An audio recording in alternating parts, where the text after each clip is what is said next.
Aloha. So today we got Sabby Sabs here interviewing Butch Ware about he has a special announcement. I'll let him tell you guys. Let's see. We are starting off the show with a guest. I'm sure you are familiar with him. He is back and he has an announcement that I think you all want to hear. You're going to want to hear. So our special guest today is Butch Ware. He is the former vice presidential Green Party candidate. He was Jill Stein's running mate there for presidential election 2024. Butch Ware is back with some news. Let's go ahead and bring him in. What's going on, Butch? How you doing, Sabby? It's good to be back. Thanks so much for coming back on. A lot of people have been asking about you. I don't know if you know this, Butch, but people have been contacting me via email, DM, and they're like, what's going on with Butch? We want to know. Because like Jill came on, she's gone into another different podcast, and she's working on this event with Sean Swant and Chris Hedges. Yep. That's coming up soon. But now people get to hear from you. Before you make your announcement, I think the first question, one thing that people really want to know, what was some of the feedback that you heard from this past presidential election from the people that we usually don't get to hear from? Like, what was some of the feedback that you heard from voters in Michigan and some of these swing states, et cetera, that decided to support you and Jill over the two-party system? I mean, I think that the what stood out to me, just given my background, given the fact that I've been, a scholar and a teacher and an organizer in the Muslim community for a couple of decades before I got pulled into politics, was the overwhelming response of support from the Muslim community first and foremost. That meant a lot to me. You know what I'm saying? The exit polling indicated that we won the Muslim community outright. 53% of Muslim Americans voted for the Steinware ticket. We buried Kamala and Trump in our demographic. And I think people have slept on that just off the top, because we haven't seen a major departure from the Democratic Party from an ethnic or religious demographic like that in a long time. I mean, this was a major shift, like akin to the way that Black folks shifted from Republicans to Democrats during the FDR tenure. That's the kind of shift that was. The other part was just this incredible outpouring of support from Black and Latin communities, the revolutionary community more broadly.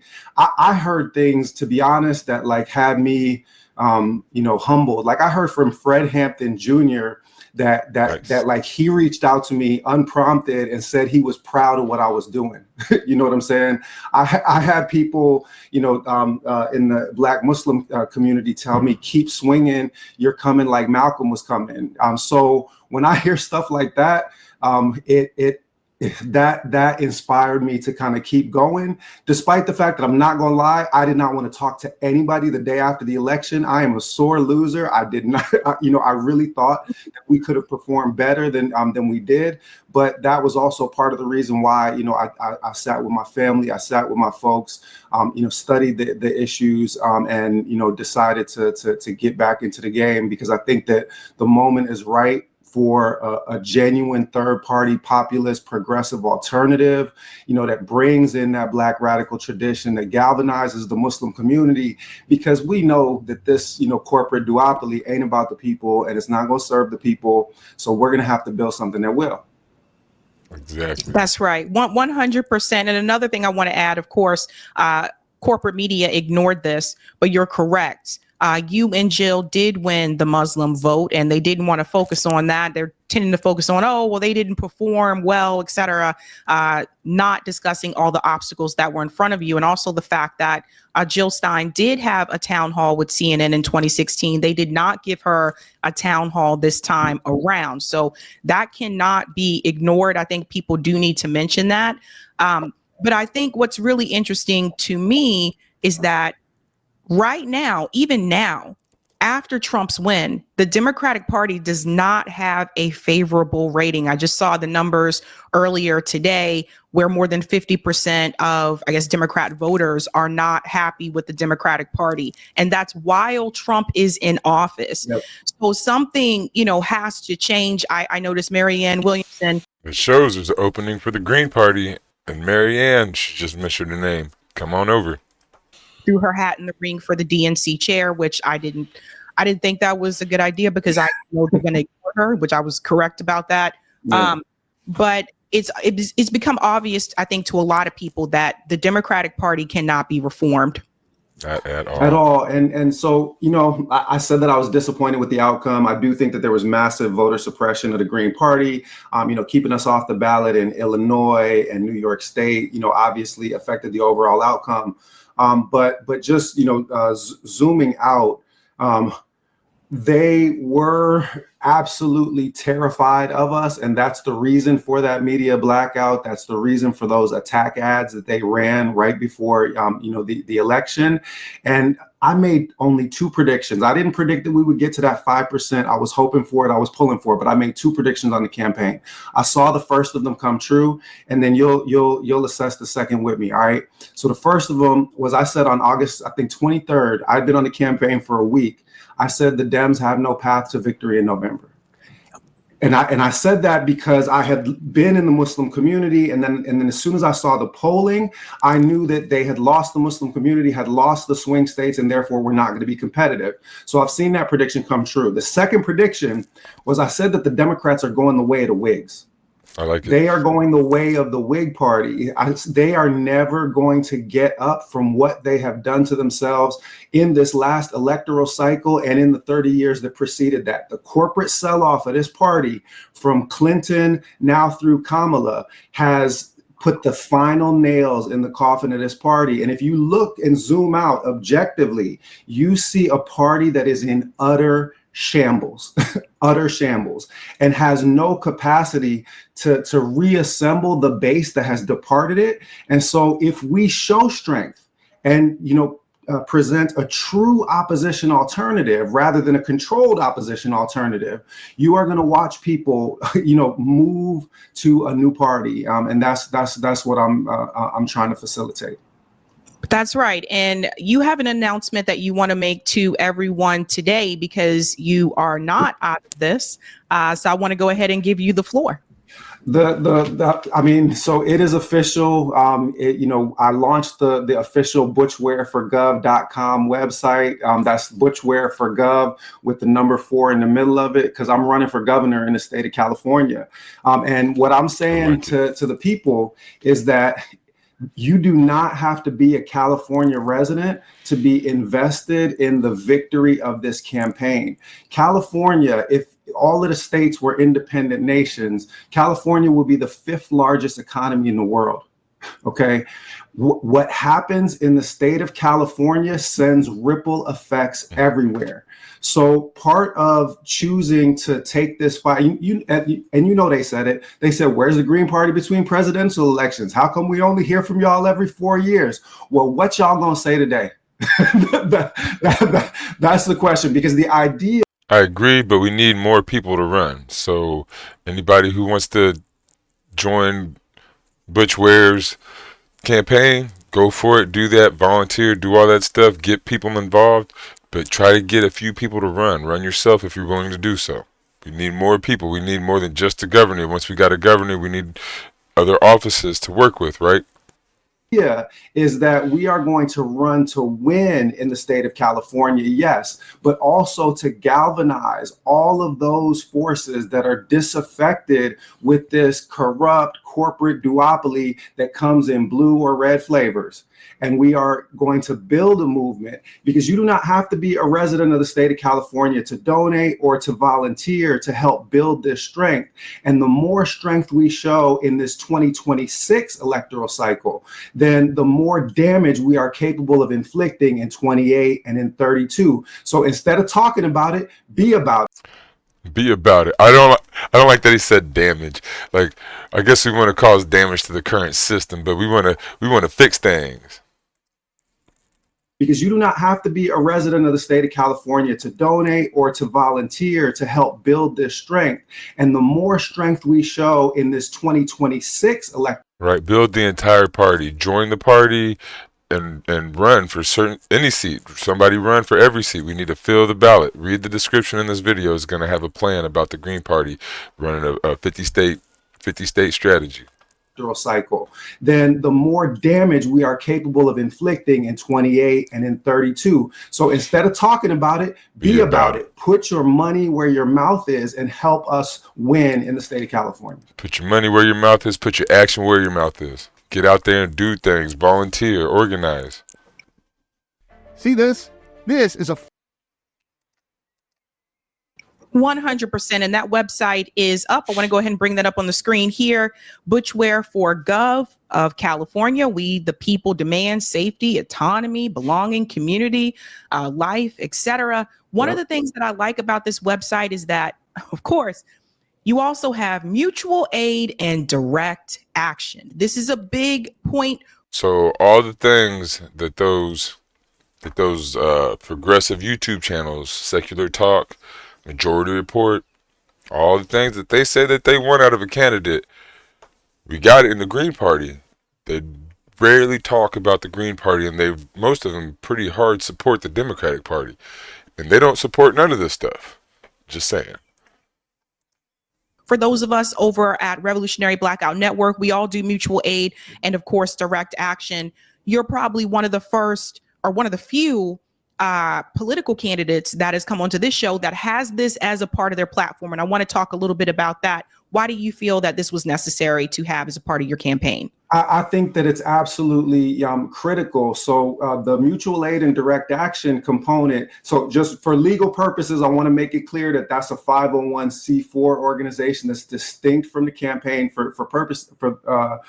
legal purposes. But the reason why it's there is that we need to understand that the movement building work is bigger than any political party, and it is bigger than electoral politics. Kwame Ture said that is the laziest, most bourgeois thing, to think that you can show up every 4 years and feel like you did your duty, right?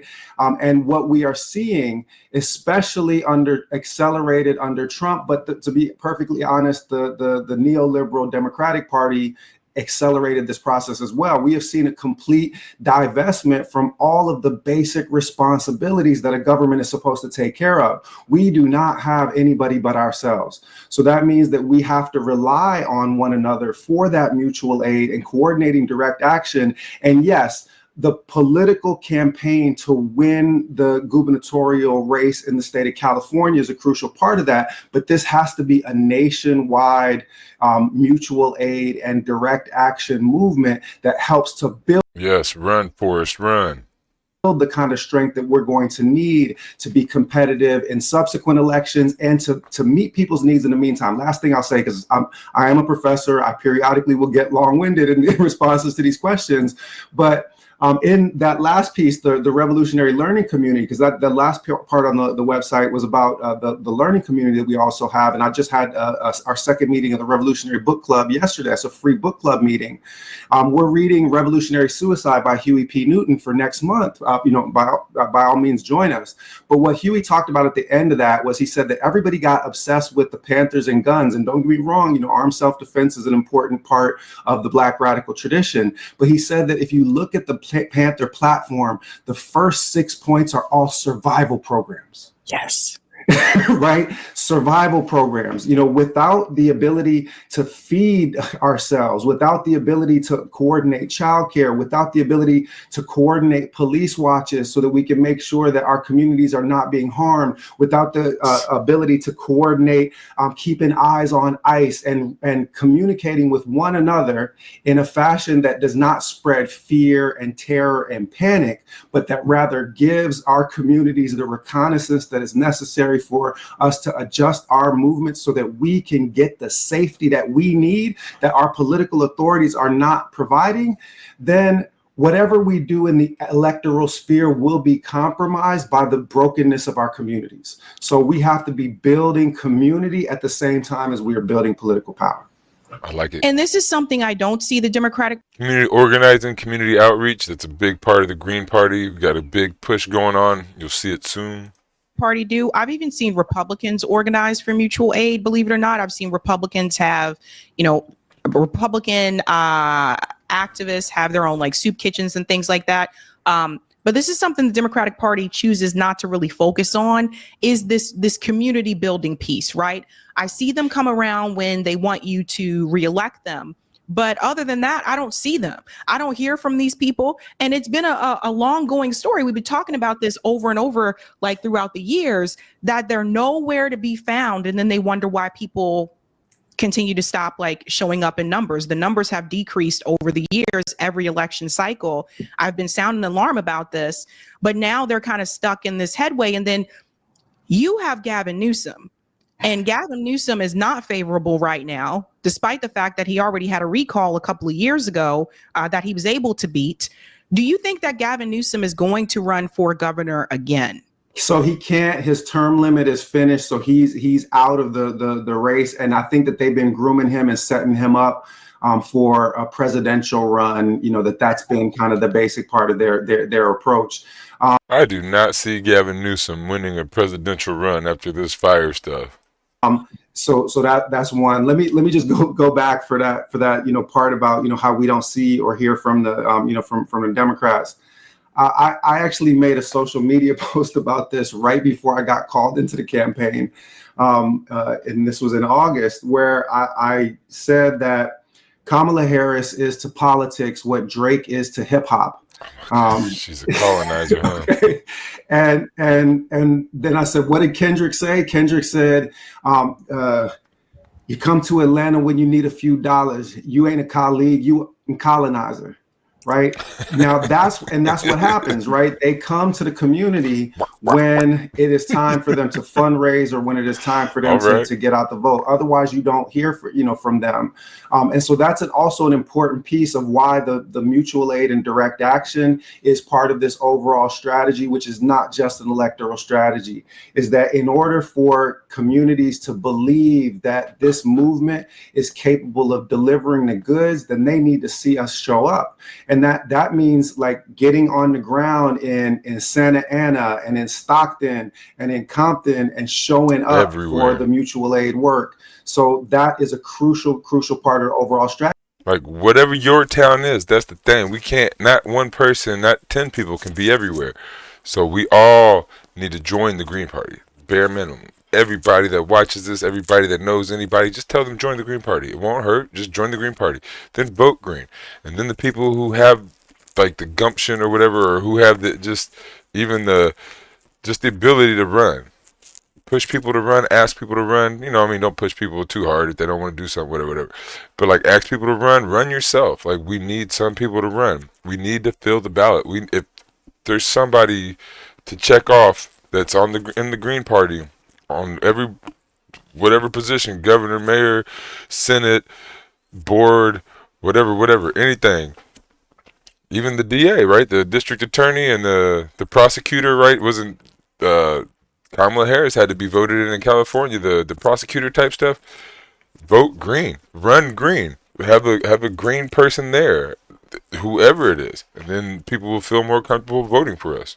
Strategy. And that's also part of the reason why, and just to be blunt about this, is that the support for this campaign, in order for us to be successful, is going to have to be nationwide support. We have to invest in building a model that will have its own impact in the state of California for sure, but that will provide a model for how we can build a successful independent third-party movement, more broadly, that this is a laboratory and it's a good place to start. And not just because I live here and it's become my home state and I'm invested in the place and have deep relationships, especially in LA and in Oakland. And I would say California is a good place to start, but I would say anywhere is a good place to start. The best place to start is where you live or where you're about to be.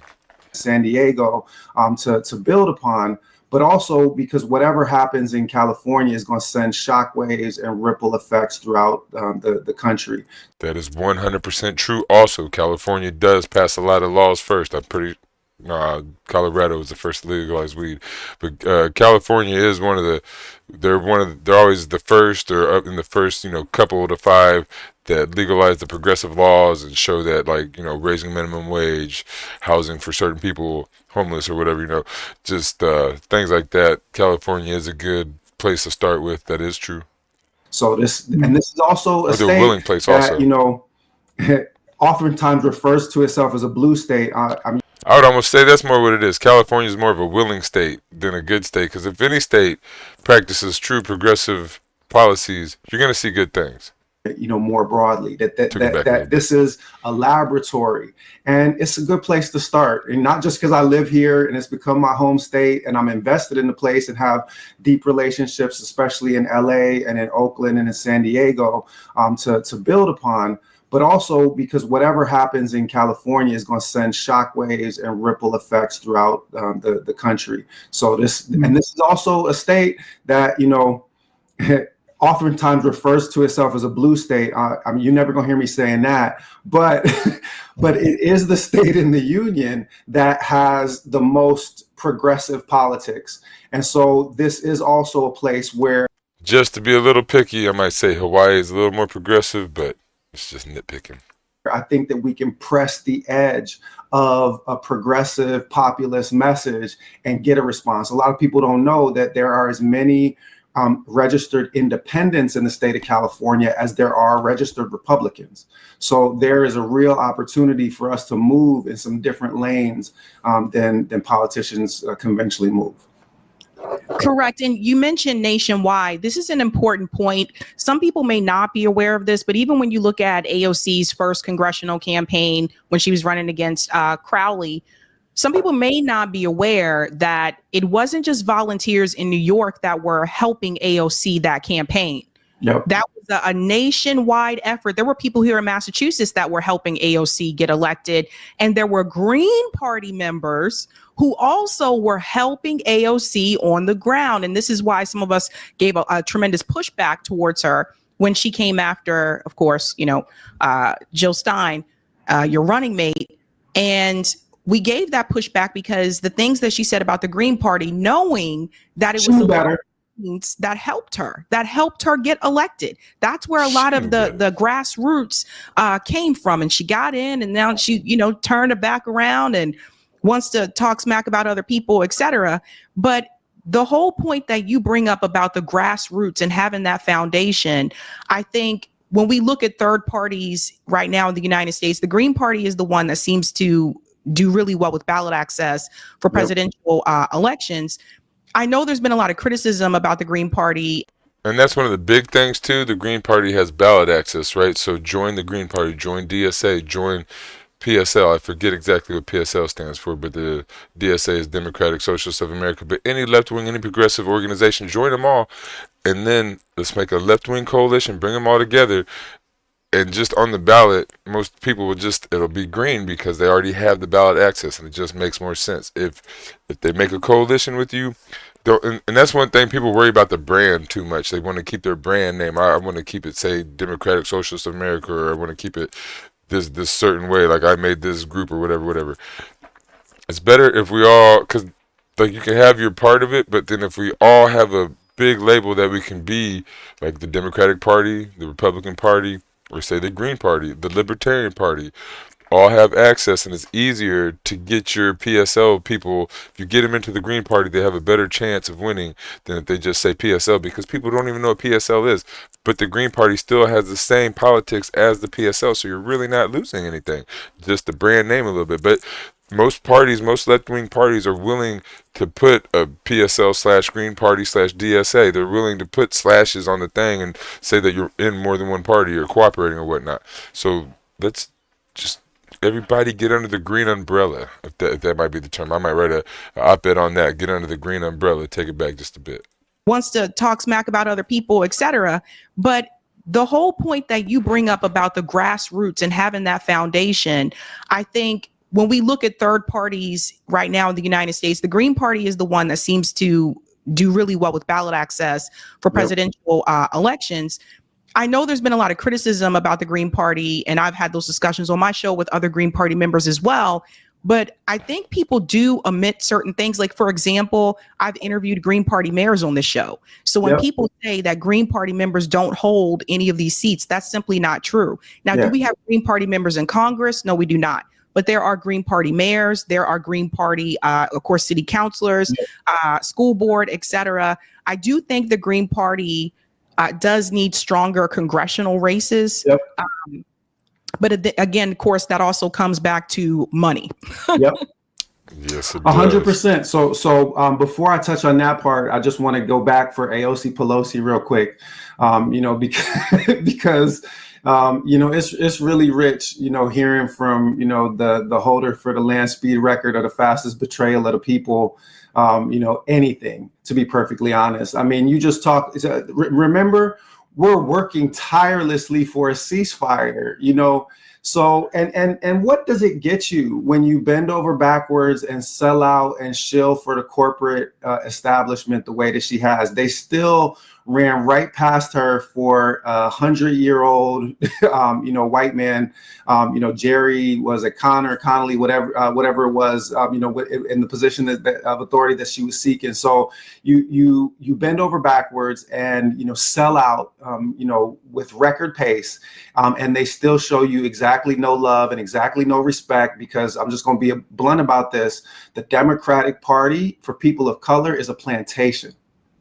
And that's also what's driving that argument that you're stealing voters from the Democrat. They believe that they. But so, like he's saying, AOC, she just totally sold out to Mama Bear. She talked a whole different kind of rhetoric. I just kind of lost my blunt thought about this. The Democratic Party for people of color is a. Oh, I was way too far. And sell out and shill for the corporate establishment the way that she has. They still ran right past her for 100-year-old, white man. Jerry was a Connolly, whatever it was, in the position of authority that she was seeking. So you bend over backwards and sell out, with record pace, and they still show you exactly no love and exactly no respect. Oh yeah, so she went to the Democratic Party, right? AOC, trying to be a progressive, and she even does sell out. She's not as much progressive now, and they still won't let her get in position. Like, this dude is 72 or 77, I forget, something like that. He's in his 70s, got esophageal cancer, and they still put him in. So what I've been saying is, if you're a progressive and you go to the Democratic Party, you either get kicked out like Cori Bush, and I forget the other guy's name, or you change like AOC and the others, and then you're not progressive anymore, so it doesn't help us. The Green Party is a place you can go, be progressive, and not change. We can all go there. Because I'm just going to be blunt about this. It's not a plantation. The Democratic Party for people of color is a plantation. The Democratic Party is. The Green Party is not. And that's also what's driving that argument that you're stealing voters from the Democrat. They believe. And then on that, the Democratic Party is stealing progressives from the Green Party. The Democratic Party is a center-right party. There is a home for right-wingers. Progressives feel like they have no home. Left-wingers have no home, right? So the Democratic Party is where a lot of them go when they're younger, and then they get disenfranchised and leave and just become independent or don't vote when they get older. And so if there was no Democratic Party, if you could just poof, Thanos the Democratic Party away, where would progressives go? Would they go to the Republican Party? No. Progressives and left-wingers would all go to the Green Party. They just would. Or maybe DSA, or build a party. But I would assume most people would just go to the Green Party that's on the left. But would you build a center-right party again if the Democratic Party was just gone? Would you build another one? Nobody wants this. Nobody wants that. It's just established. And the only people who want it are the rich establishment. Anybody who's in the 80% or the bottom 80% of people don't want the Democratic Party to be a thing. That they actually own the votes of people of color, and that if anybody comes and peels away those votes, they're taking away something that belongs to the Democrats. They have a proprietary ownership model of the votes of people of color, and we're not buying that. Now, with respect to the Green Party, every single party has issues. I've spoken to the Green Party National Steering Committee, I'm on the Coordinated Campaign Committee, spoken to Black Caucus, the Lavender Caucus members, and other groups inside the Green Party about building strength and capacity. And I'll just do the short version of this, but there's kind of 5 key things that need to happen. And this campaign has to be a part of this process of growing the party. The first is that We need better vertical integration inside the party. We didn't have good mechanisms for letting the little bit of media shine and fundraising capacity that the presidential ticket was getting. We didn't have good ability for that to matriculate down to Green Party state chapters and local chapters so that we could distribute that shine. Neither did we have the ability to really connect with a lot of those local chapters in ways that were productive of like, what are the people's needs on the ground? And in a sane organization, you should have that kind of layered conversation so that what you're doing at the local level and what you're doing at the national level is proceeding in an integrated fashion. And this is not me telling tales out of school. I said this directly to Green Party leadership. The second thing is that there needed to be a shift in the culture. And I said this, I'll just be blunt about this. I said that there's a lot of, aging, weed smoking white leftists in the party, and they don't necessarily have like a go-getter attitude about winning. I said people have been content to be on the field, but as soon as y'all called me into this electoral fight, then we are playing to win the game, not to stay on the field. And that electoral ballot access is crucial. It cannot be understated the way that the Green Party has been able to successfully fight to stay on the field. I'm not trying to diminish that accomplishment, but rather that accomplishment has led to a phase where we now have to translate that electoral access in national elections to electoral damage in national elections. And then you said this, and I'll stop here. I'll just do the 3 points, and then we can get to 4 and 5 if they come up organically later. Fundraising. You cannot expect these kinds of robust political organizations to be developed on an entirely volunteer basis. That's not the way that the incentive structure of human activity functions. People need material reward for their work just as a matter of survival. And that's why when I came onto the campaign, and we just got the latest figures, and is that before I joined the campaign, in the 10 months before I came aboard, the campaign had raised roughly $1.1 million over those 10 months, right? In that same time frame, the Democrats had raised $1 billion. Right. And you cannot win when you are being out fundraised 1,000 to 1. It doesn't matter the kind of candidate quality you may have. Now, even though this was literally my first election, those long relationships with fundraisers in the Muslim community, I'm often the keynote speaker at fundraisers for mosques around the country. So we were able to raise almost $2 million just in the 2.5 months that I was on the campaign. So we accelerated our fundraising capacity basically by a factor of 8. And I am counting on the Muslim community not just to show up for us in electoral ways, but to show up for us as fundraisers in this gubernatorial and in future electoral cycles. We are going to need to actually raise money in order to be competitive, in order to build those field offices in all of those spots that we are going to need to show up for communities on a daily basis. That's right. Well said. And another thing I want to mention as well, I've also said this as well. I do think the Green Party needs to do better about making not just inroads, but some type of, building community within the Black community, right? And I'm not talking about, when I say that, people are like, why would we go to Democrat voters? They're going to have their loyals to the Democratic Party. I'm talking about Black people who don't vote or maybe used to vote, but they stopped because they're like, what's the point, right? Our community. I think we should go to Democratic voters too. We should go to all voters. I think we should go to Republican voters too. We should do community outreach, and some of it should be like kind of political, some of it shouldn't, but like we should bring in rural people. We should bring in people we know that aren't going to vote for us and just show them that we care about them. A disaster, and we keep electing the same person, or we voted for this party, we voted for that party, and nothing changes. I do think there needs to be inroads made there. More so going to like, for example, if it were me and if I was a part of the Green Party, I already know that, particularly in Massachusetts, I would heavily focus on Roxbury, Mattapan, Dorchester, etc.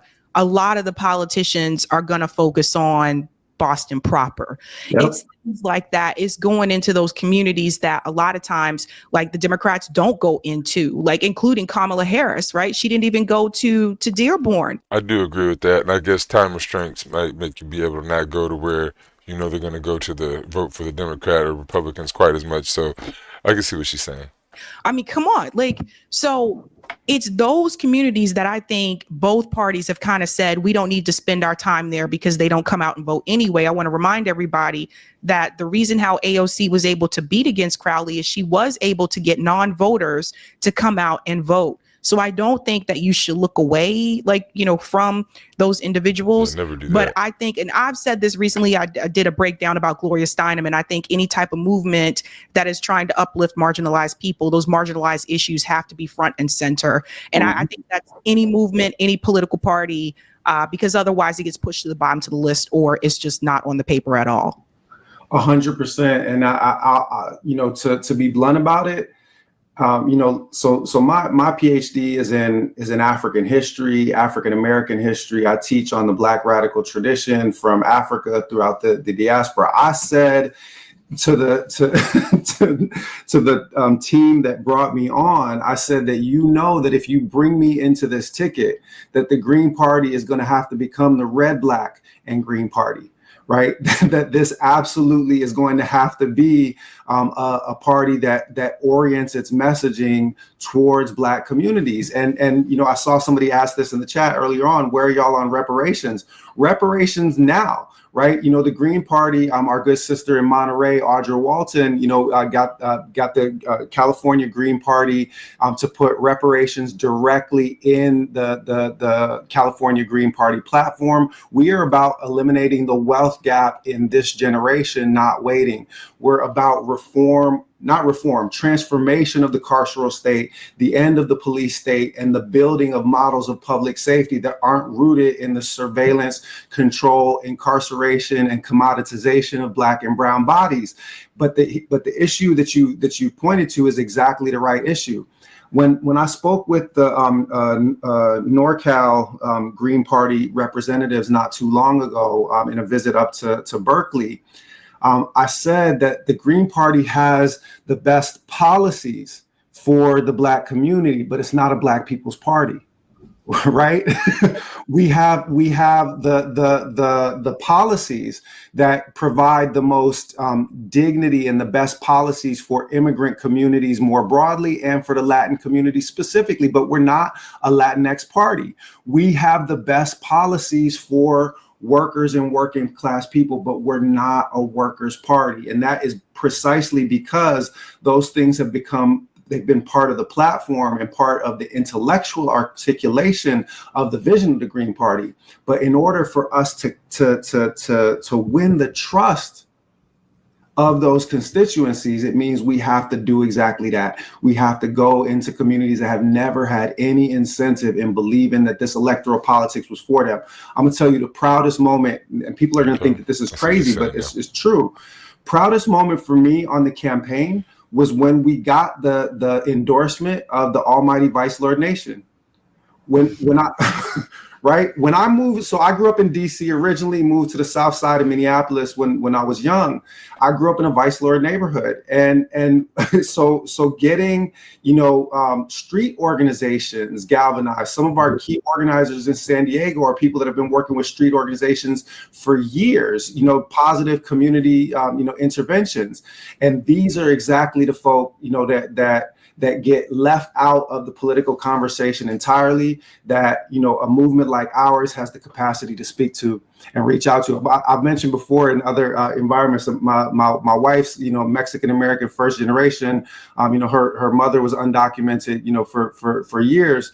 But I remember, you know, I told her, I woke up, look at a text, and I said, babe, we got the Vice Lord's, you know, endorsement. And she was like, that's dope. Right. Like, and, you know, for a Mexican American, you know, that grew up in Stockton, you know, being able to have a message that speaks to street organizations, that's something that hits, that's something that's real, that's something that's different from politics as usual. And I'm gonna tell you right now, I am not no politician. We are going to approach this like organizers, and we are going to approach this like public servants, and we are going to build something akin to what the Panthers were building before they put them down. Well said, Butch. Butch, before you go, where can people follow you? Um, at Butch Ware on Instagram is the one that I actually manage. You can find me at Butch Ware on other platforms as well, but I don't post as frequently. I actually respond to DMs on IG. But go right now to butchwareforgov.com and kick in $11 towards this movement. And if you are flat broke, then donate your time if you can't donate your resources. We need volunteers. We need people that are willing to put their time and their money, where their mouth is, and actually help us build this. The American people know we need it. All of the polling says that literally 70% of independents and a majority, 50% of Democrats and Republicans say that we need an independent third party because the two parties are so bad at their job. Well, Do it, we've got an guys. opportunity to build one, and with your support, we're going to do it. Awesome. Butch, thank you so much. Keep in touch. So yeah, go to Butch Ware for Gov, right? But also call your local Green Party. Everybody become a Green Party member. If you feel like it, run. If you think you can, if you think you just try, man. We need somebody on every ticket, on every ballot, every spot, down a ticket. So yeah, that's Butch Ware running for governor in California. Like I told you, we're gonna start doing our paperwork soon. It's not time to do it yet, but I'm gonna be running for Senate for the Green Party in Hawaii, U.S. Senate, and then we're trying to fill our ballot out here. But we're calling people in other states. I had a meeting with the guy from Alaska in the Green Party yesterday, so we're just gonna be filling out the Green Party everywhere. Call Butch Ware, or not call Butch Ware. Go to the site, call him if you know him, but IG that man, I guess. But also call your local Greens, become a Green, and start doing the meetings and see what else you could do. And always keep getting your information from across the spectrum.